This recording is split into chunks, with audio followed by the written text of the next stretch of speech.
Hey everybody, this is Modern Refugee. Got my second cup of coffee here this morning, and wanted to do a video on infant and toddler first aid kits. I have put together, if I remember right, I put together 6 or 7 toddler and infant first aid kits over the years for different people who are having babies, or if they're like myself, grandparents who are going to be, looking after young ones that, they haven't done in 20 years, whatever, 25 years. Infant first aid kits, toddler first aid kits are going to look a little bit different than, adult first aid kits, especially when it comes to preparedness, like the blowout kits and the IFAKs and that kind of stuff aren't as relevant for, toddlers and infants as they are for adults in the preparedness game. But the big thing with toddlers and infants is different illnesses and stuff that take place, teething, those kind of things. And there were different things that my mother did when I was a kid that I still remember. And kind of being into this here, and I've been doing this for a long time. When I found out I was going to be a grandparent, I decided to throw together a toddler and an infant first aid kit that I'm going to go ahead and give to my my mother-to-be, so to speak here. And I decided I was going to use one of the bags that I already have, these sling bags. I already have a bunch of these, and because, my children are now having children, they're used to this type of bag because these type of bags have been my first aid kit for decades, literally already. So they're sort of familiar with this. So I am going to take some of the stuff out of here, show you guys what I have put in this and some of the reasoning behind that stuff. And the first thing on the outside here, I got a big old bottle of Pedialyte, some type of electrolyte solution for the youngins is something that everybody should have once they start having children. Those infants sometimes need that hydration. They need the stuff that's in there because of different things that can be happening. So any infant first aid kit that I put together at least has one bottle of some type of Pedialyte. Doesn't have to be the brand name, but has some version of that in there, and I typically will have it flavored. The unflavored stuff is actually better, at least in my opinion, but because it doesn't have the dyes and the BS in it. But to getting them to drink that sometimes is more difficult, so you have to have that flavor in there, so some type of flavor. The other thing I got in here right on the outside is a shears. You guys can see that there. Basically a scissors. Some type of scissors needs to be in an infant first aid kit for a lot of different reasons. And I'm going to actually show you one of those reasons here in a minute. And one of the differences between infant first aid kits and adult first aid kits, infant first aid kits, when I put them together, I will typically leave stuff in the packaging, whereas an adult first aid kit, because I already know how to use all that stuff, I will take that out and put that in smaller packages, smaller containers to conserve space. But when you're putting together an infant or a toddler first aid kit, don't take it for granted that the people that are going to receive this know what you know. So they might need that information, the instructions and stuff that's on that packaging. They might need that. So I typically will leave that in the packaging if I'm making it for either new mothers, new parents, or grandparents that have been out of the game for a long time. This top pouch right here, I leave that pretty accessible because that's where I have kind of the medical tools in. And the two big ones are some type of thermometer. This is the infrared one that goes on the forehead. A lot easier to use these. But this is something that also has, instructions, and I have left the instruction booklets right in the back here so they can look up on that when they need to use this. And then the other thing is a bulb syringe. Bulb syringes with infants are very important to prevent choking, that kind of stuff, and it's something that gets used quite a bit. So that, along with the scissors on the top compartment, that's what it is. And the inside compartment of this is basically, it butterflies, it opens up, and there are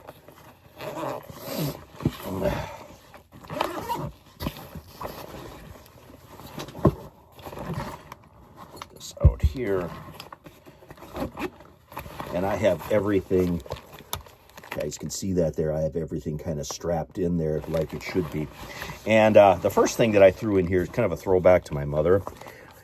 My mother always used cornstarch instead of baby powder, and that is something that I want my kids to remember and to learn from. So I've thrown this in there.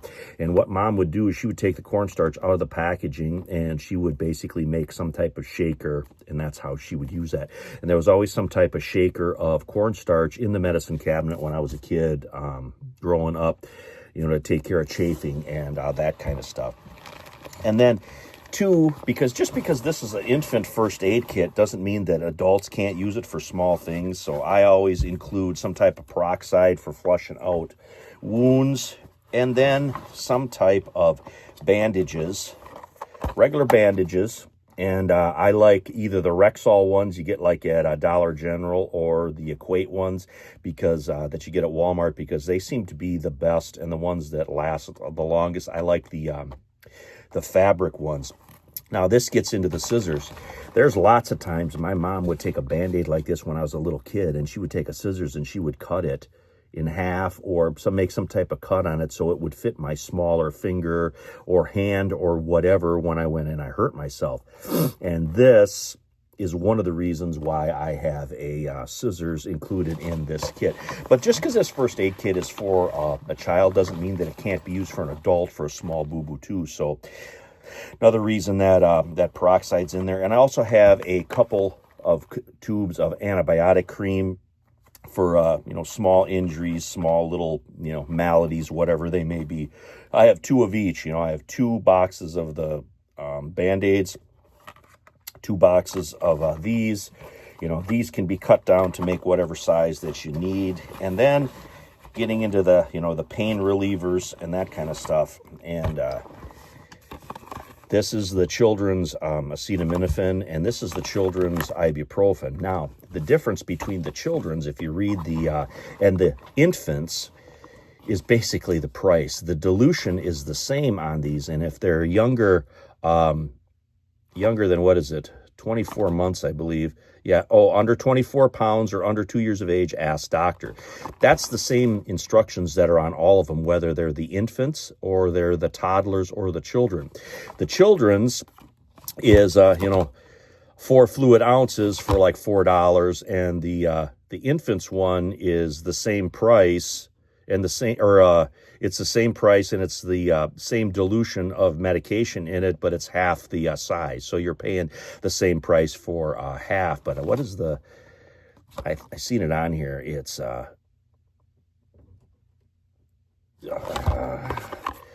can find out here, 160 milligrams of pain reliever and fever reducer. And this is the Children Equate pain reliever. I looked at the infant Equate pain reliever, and it was the same 160 milligrams, but it was only a 2-ounce container, where this is a 4-ounce container. So then this is more, I guess, cost effective. Teething is a big thing, and there's a lot of stuff that goes along with that. Cough syrup.